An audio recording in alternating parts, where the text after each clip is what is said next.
আসসালামু আলাইকুম। আমার কাছে লাগছে আমি আজকে ভিডিওটা করতাম, আর ভিডিও করিয়া যাতে আমি আপনারা এমনভাবে শেয়ার দিবা এই ভিডিওটা যাতে স্বাস্থ্য মন্ত্রণালয় পর্যন্ত পৌঁছায়। কারণ এই যে মোটিভটা নিয়ে আমি আইছি, এটা আপনার এখনও কোনো মানুষের মাথা তো ওইগু ঢুকছে না। যেমন রাসেল ভাইপারের যে আতঙ্ক, এইগু বাংলাদেশও বিস্তার লাভ করছে এবং আতঙ্ক ছড়াইছে, এটা বাস্তব।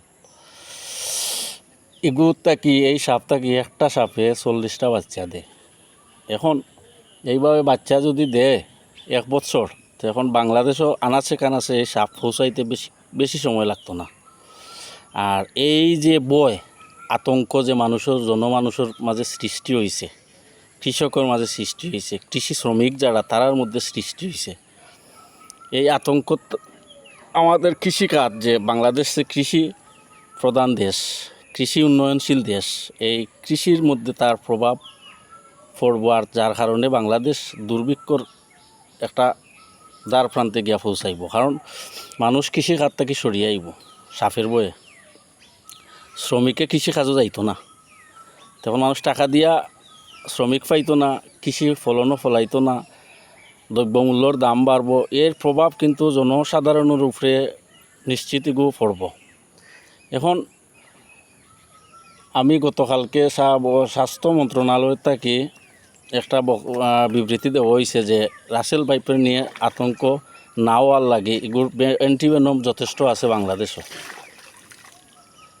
এখন আমি মাননীয় স্বাস্থ্যমন্ত্রীর অনুরোধ আমার সাধারণ জ্ঞান থেকে করলাম আর কি, যে এগুলো আপনার প্রত্যেক জেলা ভিত্তিক হাসপাতালও যদি এগুলো দেওয়া হয়, এগুলো থাকে, তারপরেও তো এগুলোর কার্যকারিতা সঠিকভাবে কার্যক্রম হইতো না।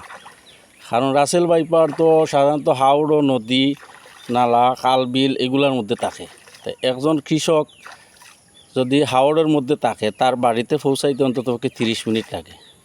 আর রাসেল ভাইপার যদি বাইট করে, 100 মিনিটের ভিতরে আপনার এগু অ্যান্টিভেনম তার শরীরে যদি না পৌঁছায়, তখন এই রুগী আর বাঁচে না। এখন আপনার যে মন্ত্রণালয়তে যে বিবৃতি দেওয়া হয়েছে যে যথেষ্ট অ্যান্টিভেনম আছে, অ্যান্টিভেনম তাকিয়া কি তৈত যদি কৃষকের জান না আছে, তো এগুলো যদি করতে হয় আপনার সরকারের পক্ষ থেকে এগু প্রত্যেক উপজেলা স্বাস্থ্য কমপ্লেক্স আর উপজেলার থাকি প্রত্যেক ইউনিয়নের যে পল্লী গ্রাম অঞ্চল প্রত্যেক হাতুরু ফার্মেসি এগুলা এমনভাবে ছড়াইয়া দেওয়া হোক সরকার থেকে এই বেনম, যাতে সঠিকভাবে যদি কোনো রাসেল ভাইপার কাউকে আক্রমণ করে, তে সঠিকভাবে সঠিক টাইমে বেনমটা যাতে তার শরীরে পুশ করতে পারে ইনজেকশন, তখন এই রুগীটা বাঁচব। আর হাতুড়ি ডাক্তার যদি ইনজেকশন যে কীভাবে প্রয়োগ করা এটা যদি জানে না, তো হে উল্টাপাল্টা আপনার দিতে পারে, তখন রুগীর আরও অবস্থা খারাপ হইতে পারে।